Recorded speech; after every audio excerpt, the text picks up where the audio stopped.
Hello friends, welcome back to my channel. আশা করি তোমরা সবাই খুব ভালো আছো। আমিও খুব ভালো রয়েছি। আমার তরফ থেকে তোমাদের সকলকে জানাই রথযাত্রার অনেক অনেক শুভেচ্ছা।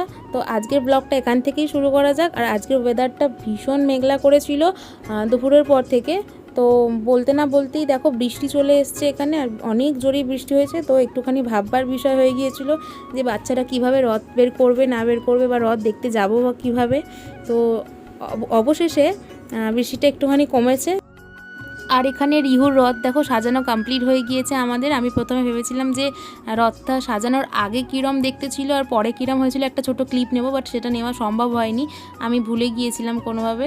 তো তারপরে একদম তোমাদেরকে ডাইরেক্ট দেখিয়ে দিচ্ছি সাজানোটা। তো এখনও একটুখানি বাকি রয়েছে, এগুলো সাজানো হয়ে গেলে আমরা রথ নিয়ে বেরাবো পাডুকে নিয়ে। এখানে কিন্তু রিহুর এটা ফার্স্টবার লাইফে রথ টানা। তো আমরা এখানে সবাই রেডি হয়ে গিয়েছি। রেডি হয়ে ওইদিকে দিদি দেখো রেডি হচ্ছে, আর মাসি দিদা সবাই রেডি হয়ে গিয়েছি, পাডু রেডি হয়ে গিয়েছে। এবার রেডি হওয়ার পরে রথটা যখন বের করবো, মাসি বললো রথ বের করার আগে তোরা একবার ধূপ আর মিষ্টি জল ঠাকুরকে দিয়ে দে, তারপর তোরা বের কর। তো সেই কথা অনুযায়ী আমরা সেটাই করলাম। আর এখানে রিহু কিন্তু আমার জামা দেখে বলছে নাকি কাক, এগুলো কিন্তু আদৌ কাক নয়। জামার মধ্যে বলছে ওর নাকি দেখে মনে হচ্ছে এগুলো কাক। তো আমি ওকে জিজ্ঞাসা করছি এগুলো কী, তো কখনো একবার কাক বলছে, কখনো ভৌ ভৌ বলছে, তো ওর মতনও বলছে। আর তোমরা হয়তো ভাববে এখানে যে আমি রিহু, ভুতু, পাডু এগুলো কি বলি মাঝে মধ্যে, ওর নামই কিন্তু সবকটাই। এবার আমি যেহেতু পাডু আর ভুতু বলে অভ্যস্ত, তো ওই জন্য আমি ওই নামগুলোই বলি। এবার তোমাদের জন্য আমি রিহুটা ওকে বলতে হয় মাঝে মধ্যে, যেহেতু হ্যাবিট হয়ে গেছে তো ওগুলো চলে আসে। তো তোমরা বুঝে নিও যে সবকটা নামই কিন্তু ওরই। আর এখানে ওর বাবা আরও দুজনে মিলে মিষ্টি খাবে বলে এই যে উঠছে, ওর বাবা খাচ্ছে আর ও এখানে উঠছে মিষ্টিটা খাবে বলে। তো এখন ওর বাবার সাথে মিষ্টি খাচ্ছে, একটুখানি খেলো, খেয়ে এবার থুতু করে ফেলে দিচ্ছে, ফেলে দিয়ে এবার হয়ে গেল মাখামাখি করাও সব কিছু। যে দিদি এখানে খেতে দিয়ে দিচ্ছে ঠাকুরকে, ভোগ নিবেদন করছে, জলও দিয়ে দিয়েছে। এবার দুজনে মিলে মানে তিনজনে মিলে ওরা ঠাকুরকে একটুখানি ধূপ দেখিয়ে নিচ্ছে। তো ধূপ দেখানো হয়ে গেলে আমরা এবার বেরাবো কিন্তু। আর এখানে ভীষণ সুন্দর লাগছে কিন্তু ঠাকুরকে দেখতে। তোমরা সবাই দেখতে পাচ্ছ যে আমি, দাদা, দিদিভাই কিন্তু রথটা সাজিয়েছি। কেমন হয়েছে তোমরা অবশ্যই একটু জানিও আমাদেরকে। আর এই যে ভুতু এখানে রথ নিয়ে বেরিয়ে পড়েছে। আমরা কিন্তু একটুখানি টেনশনে ছিলাম যে ও প্রথম রথ টানছে, ফেলে না দেয়, কারণ আর ও কিন্তু একদম কাউকে ধরতে দিচ্ছিল না, ও নিজে টানবে, নিজে টানার জন্য ভীষণ বায়না করছিল, কিন্তু খুব কান্নাকাটি করছিল। তাই ওকে ছেড়ে দিয়েছি যে তুই নিজেই টান। প্রথমে ওর একটু মামা টানছিল, তো ও রেগে যাচ্ছিলো, সেটা নিয়ে কান্নাকাটি করছিল বলে ও নিজেই টেনেছে। তারপর থেকে ওর একটুখানি রথটা টানা হয়ে গেলে আমরা কিন্তু সবাই মিলে বেরিয়ে পড়বো বেলগাছিয়ার রথ দেখতে। আমাদের এখানে বেলগাছিয়ার রথ কিন্তু হয়, সেই রথ দেখতে চলো। আমরা এখানে কিন্তু বেরিয়ে গিয়েছি। এবার হচ্ছে টোটো করে আমরা চলে যাচ্ছি বেলগাছিয়াতে। চলো তোমাদের বেলগাছিয়ায় গিয়ে আমি কিন্তু ওখানে দেখাবো। বেরিয়ে তো গিয়েছি, বেরিয়ে যাওয়ার পর এখানে এসে দেখছি এত জল জমেছে। তো যাই হোক, জল জমুক আর যেটাই হোক না কেন, বেরিয়ে যখন পড়েছি একবার, যেতে তো হবেই ঠাকুরকে দেখতে। তো চলো আমরা এখানে চলে আর এসেই কিন্তু এখানে দেখছি পজিশন প্রায় বেরিয়ে গেছে। মানে সবে এই যে এনার গাড়িটা যাওয়ার পরেই হচ্ছে পজিশন আসছে পিছন দিকে। তো ইনি কে আমি সত্যিই বুঝতে পারিনি। তো ইনি নিশ্চয়ই কোনো নায়িকা বা কোনো সিরিয়াল আর্টিস্ট বা কোনো সিনেমা আর্টিস্ট, তো যেটাই হোক আমি চিনি না সত্যি বলতে। তো দেখো উনি চলে যাওয়ার পরে এখানে এক এক করে পজিশন আসছে। এখানে কিন্তু ধুনুচি নাচ হচ্ছে, ঢাক বাজছে। আর এখানে তোমরা দেখো এখানে কিন্তু সব মেয়েরা ঢাক বাজাচ্ছে, যেটা দেখতে খুবই সুন্দর লাগছে। আমরা কিন্তু এই মেয়েদের ঢাক বাজানোটা বেশিরভাগ কলকাতায় আমি দেখেছি দুর্গাপুজোর সময়। তো এখানে ওরা বাজাচ্ছে, বাজানোর পরে কিন্তু এখানে ডান্ডিয়া নাচের পজিশন আসছে। এখানে কিন্তু আরও নানা রকম পজিশন করা হয়েছে, কিন্তু আমি হয়তো অনেক কিছুর নাম জানি না। আর সত্যি বলতে এখানে তোমাদের গানগুলো শোনানোর খুব ইচ্ছা ছিল, কিন্তু এখানে কপিরাইট আসবে বলে আমি একটা গানও কিন্তু তোমাদের শোনাতে পারিনি। ভয়েস রেকর্ডটা আমাকে দিতে হচ্ছে এই জন্যই আরও। তো খুব ভালো কিন্তু এরা নাচছিল। ওখানে দেখো তোমরা পিছনে আরও পজিশন এক একটার পর এক একটা আসতেই চলেছে। আর এখানে দেখো ময়ূরের মতন এরা সেজেছে। তো সেই যে এরা হেঁটে এখান থেকে চলে গেল। এরা কিছু পারফরমেন্স আপাতত করেনি, আমি দেখিনি এদেরকে করতে।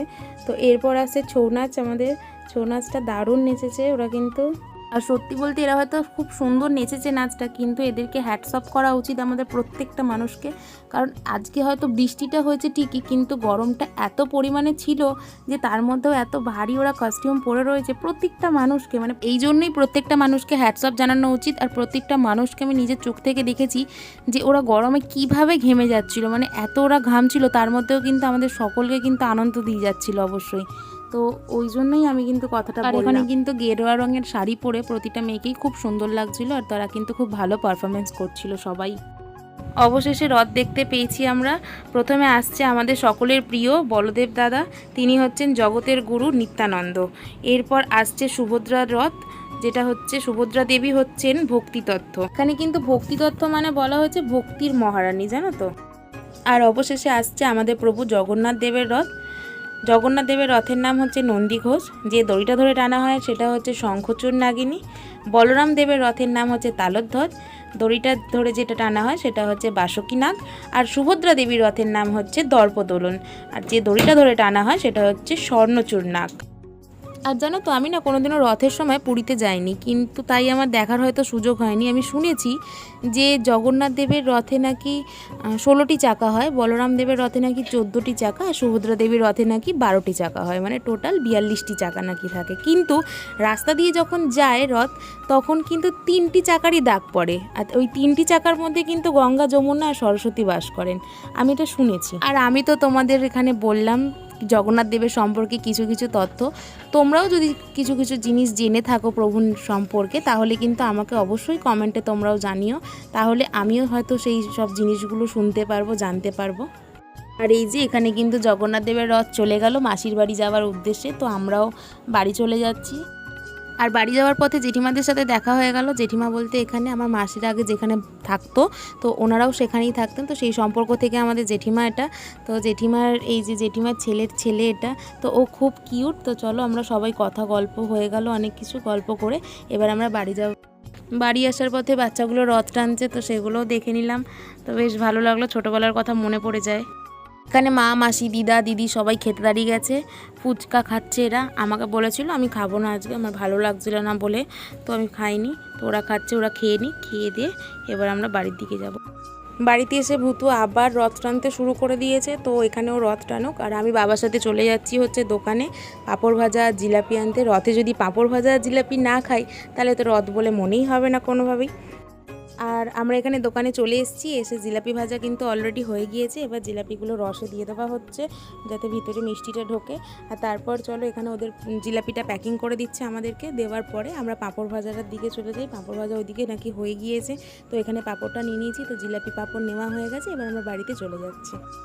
আর বাড়িতে এসে কিন্তু সবাই আমরা এখানে জিলাপি আর পাঁপড় ভাজা খেতে বসে পড়েছি। তো চলো ব্লগটা আজকে এখানেই শেষ করছি। ভালো লাগলে like, comment, share and subscribe করো, পাশে থেকো। তো টাটা।